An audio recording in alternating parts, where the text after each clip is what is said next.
Жамбыл облысы, Жамбыл ауданы, Шайғорық ауылы, Шайғорық орта мектебі. Бастауыш сынып мұғалімі Ахметова Дамира Жарылқасынқызы.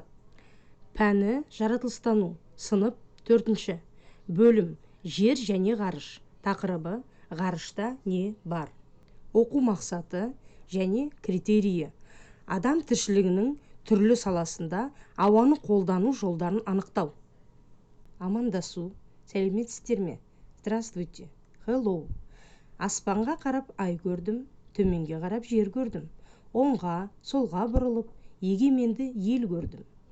Балалар, сабағымызды жұмбақ арқылы бастаймыз. Қараңғыда жымыңдайды, жанады. Жарық түссе, бірден сөніп қалады. Тең киіз, екі ортасы кең киіз. Бір үйде қос сұлу қыз ағайынды. Екеуі қызықтырған талайыңды. Жүдемес 4 маусымда мұңаймаса, тұрады нұрға малып маңдайыңды. Балалар, жұмбақтың жауабын таптыңдар деп ойлаймын. Ал ендеше балалар, бейнебаянға назар аударайық. Бүгін біз ғалам және де өзіміздің құс жолы ғаламы туралы айтатын боламыз. Ғалам дегеніміз гравитация күші арқылы бір тұтас болып тұрған жұлдыздар мен шаң-тозаңдар жиынтығынан тұратын жүйе. Біздің күн жүйеміз құс жолы деп аталатын ғаламда орналасқан. Әлемде 100 миллиардтан астам шашырап жатқан ғалам түрі бар. Ғарышкерлер телескоптың көмегімен бұл ғаламдардың миллиондаған суретін түсіріп алған. Суретке түсірілген ғаламдардың ең алысы жерге 1013 миллиард жарық жыл қашықтықта. Ғаламдардың диаметрлері әртүрлі. Араларында бірнеше мыңдаған жарық жылдан бастап жарты миллионға дейін жететіндері бар. Кейбір шағын ғаламдарда жұлдыздардың саны миллиардқа да жетпейді. Ал үлкен ғаламдарда триллионнан астам жұлдыздар болады. Ғаламдардың орналасу реті біркелкі емес. Олардың кейбіреулері қатар орналасқан, ал енді біреулері жұптасып келеді. Ондайлардың бірі екіншісін айналып жүреді. Алайда ғаламдардың басым бөлігі ғаламдар шоғыры деп аталатын топ құрап тұрады. Бірнеше ғана ғаламнан тұратын ғаламдар шоғыры, сондай-ақ мыңдаған ғаламнан тұратын ғаламдар шоғыры болуы мүмкін. Ал балалар, бейнебаянды көрдіңдер. Енді жедел сұрақ. Ғарышта не бар? Аспанды түнде бақылап көрдің ба? Аспандағы ақ күміс түсті жолақты байқадыңдар ма? Олар қалай аталады? Ол не болуы мүмкін? Біздің галактика қандай пішінде? Біздің галактика осы заттарға ұқсайды екен. Ендеше жер ғаламшары орналасқан галактиканы сипаттап көрейік.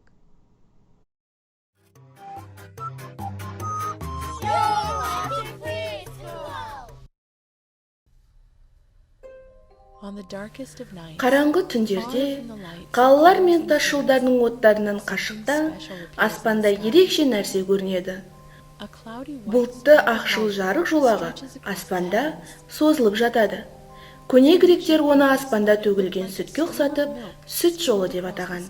Ал қазақ, қырғыз, фин, эстон халықтары оны жыл құстарының қайтуымен байланыстырып, құс жолы деп атайды.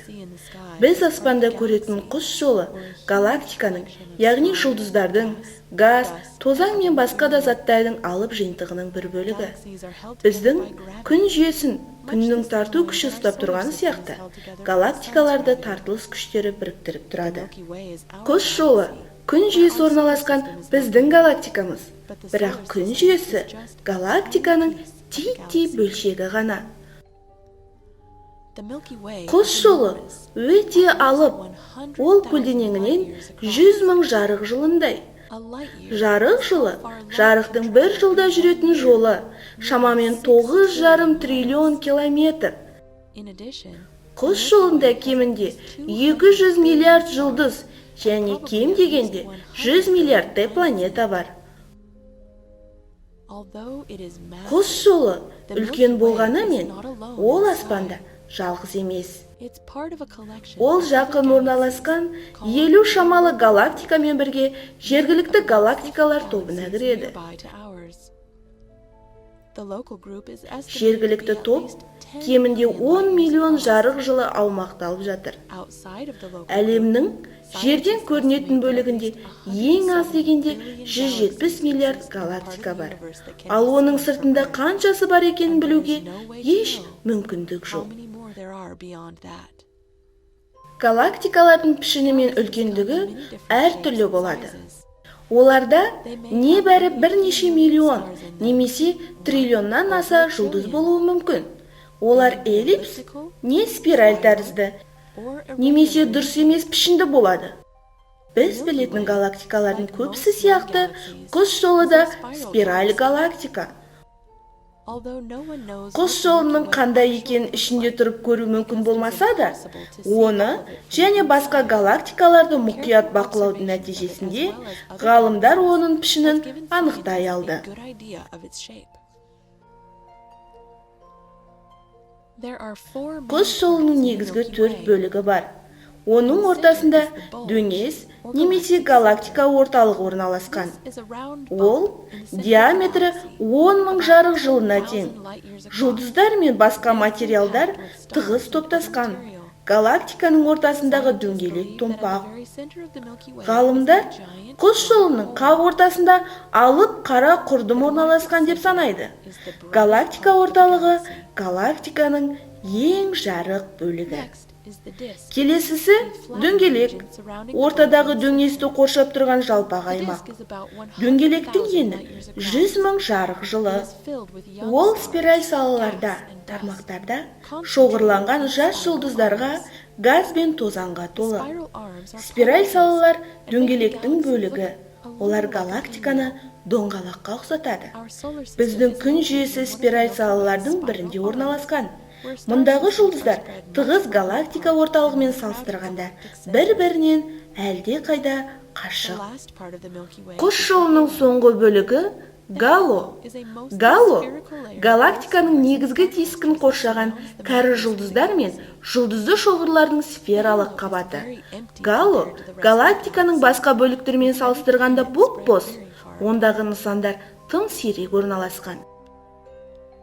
Бірнеше мың жыл бұрын көне грек философтары құс жолы тығыз топтасқан алыс жұлдыздардан құралған деп болжады. Бірақ мұны дәлелдеу 1600 жылға дейін мүмкін болмады.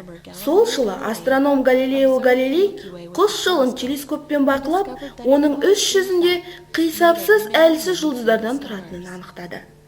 Егер қала мен машина шамдары түспейтін қараңғы далаға не тауға барсаңыз, ғасырлар бойы талай аңызға арқау болған тылсым көріністі құс жолын көре аласыз.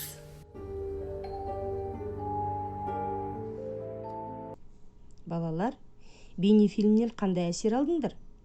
Біздің жер шары мен күн жүйесінің бұл кеңістіктегі орны қайда? Галактика ортасында не бар? Осы сұраққа жауабын тапты деп ойлаймын. Галактика ортасы дөңес диск тәріздес болады. Бұл дөңес ядро деп аталады. Ойланып көріңдер. Неліктен ғарыш денелері негізінен шар тәрізді болады? Олардың формасы қандай? Олар неліктен шар тәрізді деп ойлайсыңдар? Енді оны білу үшін әрқайсысын мақта, жүн, ермек сазы алыңдар. Затты алақандарыңа салып, айналдырыңдар. Сәлден соң нәтижесін көресіңдер. Барлығы шар тәрізді формаға затқа айналады. Оған не әсер етті? Әрине, айналдыру деп аталады. Бұл әлемдік тартылыс күші гравитация әсері. Бұл күш барлық денелер бір-біріне тартылады. Дене неғұрлым үлкен болған сайын, ол шар тәрізді бола бастайды. Балалар, оқулықтан модель жасап үйренеміз. Оқушылар өздеріне қорытынды жасайды. Біріншіден, галактика спираль тәрізді айнала қозғалатын түсінеді. Екіншіден, бұл галактикада күн жүйесінің орнын көрсетеді. Яғни бұл галактиканың ораса зор үлкендігін ұғынады. Оның құрамына кіретін күн жүйесінің сәйкесінше жер ғаламшарының көлемін салыстырмалы түрде елестете алады. Берілген анықтама бойынша сұрақтарға жауап беріп көріңдер.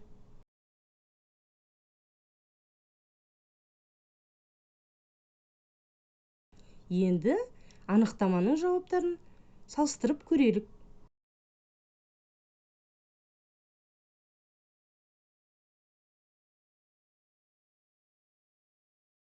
балалар, бағдаршам түстері арқылы бүгінгі жұмыстарыңды бағалаңдар.